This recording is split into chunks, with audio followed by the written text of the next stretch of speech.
Alright, everybody, so let's talk about the moon. Who doesn't like to talk about the moon? Anyways, after the initial challenge is overcome, so this little boy gets to the top of the ladder and he conquers his fears. Yay!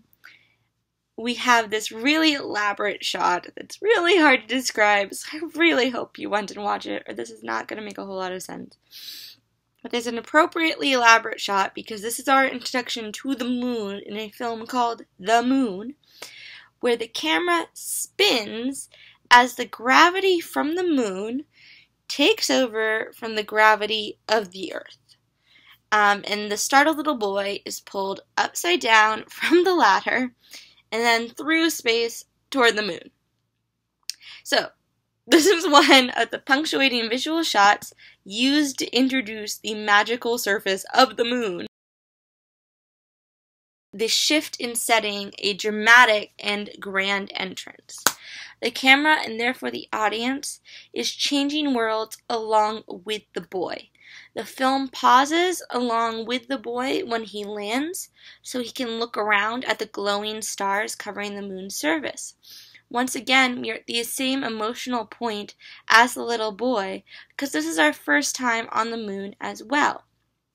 The tour of the moon shows off that the moon is even more of a magical place than we initially thought, where the stars glow and clink when touched. In relation to story, it adds a value to the place the family is appointed stewards of. The moon is beautiful and worth protecting, and now we can believe it too because we have seen it. And it is given to us in the most dramatic and gorgeous way possible via the Pixar director and animators and everyone involved, because oh my god, crews are huge and amazing and do amazing things, and we should always love everybody on a crew. Anyways, sidetrack. When the older men follow the little boy up, there's a small detail included to differentiate them from the boy, because they walk straight through the stars, not caring if they kick some aside, because they've done this 1,000 times before. Their job is to sweep the stars away. They don't care about how pretty it is. We do, and so does the boy. And when the boy goes through them, he hops through them gently, because he's still in awe of their beauty and doesn't want to destroy them. This relates to Casarosa's claim about the difference between seeing the world as children and seeing the world as adults. At this point, we are seeing the world like the little boy, treasuring every star and not wanting to ruin it. There's a link between the camera's eye and the character's eye. The boy still respects the space for all its beauty, so the camera takes the time to appreciate said beauty. It is after this time that the older men start another conflict in the film, which is the one we talked about earlier about how best to sweep. But this is all interrupted by the grand climax of the film. And once again, there's a link between the action and the visual when a giant star falls from the sky onto the moon. The music cuts out for a second time, and the men can only stare at the star's gigantic beauty.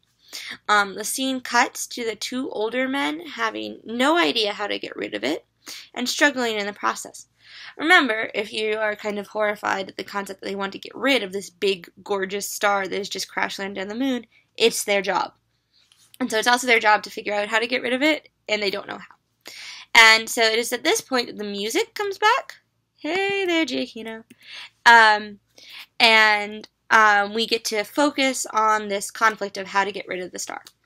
And since the boy has since proven himself by climbing the ladder, he is his own person, and is now familiar with this new world, he can step up on his own and solve the problem. He can be the hero. Coming of age, remember? Go back to high school English. Review all those texts. Once again, the most valuable elements are in the details. They are small moments that tell us a whole lot. And right before the boy approaches the star to hammer it into 1,000 pieces, he reverses his hat. Remember, it is the hat that at first embodies the conflict between the father and the grandfather because they can't decide how best to wear the hat.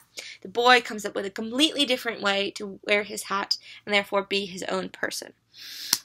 And so this is not unlike the epiphany in Bounding when a jackalope tells the this is unlike the Epiphany in Bounden, where this little boy figures this out on his own. No one tells him to switch his hat.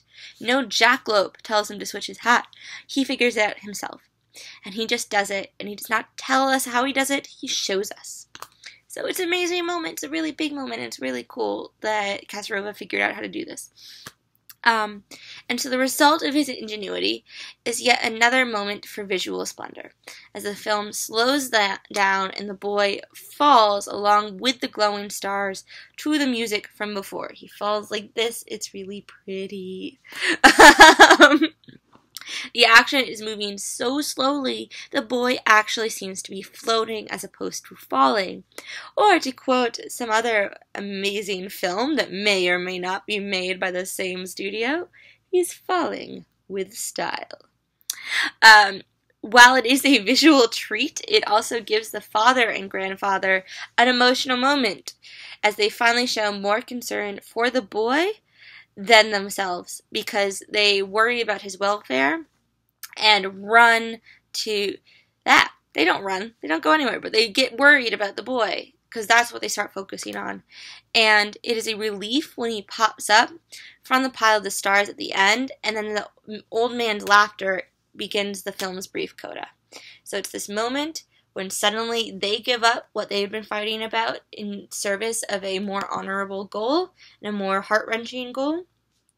And then when it turns out to all be okay, then we can have the film's brief coda, where the men all sweep away the stars together, using their own distinct styles in concert, doing the same job together, and then they end the film in the boat, staring at the now crescent moon, because remember, their job is to invoke it to cause the stages of the moon.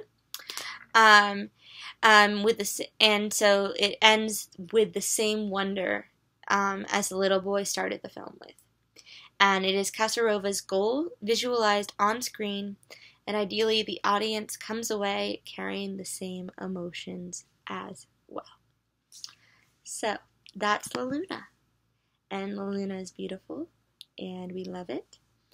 And we're going to bask in its joy for a little bit, and then come back, and I'll talk very briefly to conclude about films with heart. And then we'll move on. You'll get a break from me for a week. And we'll move on. Unless, of course, I come up with a surprise. Who knows? Literally, I don't know. I'm not tormenting you. I'm just preparing you for whatever possible outcome. Anyways, take a break. Enjoy. We'll come back. We'll be in the royal we. Anyways, bye.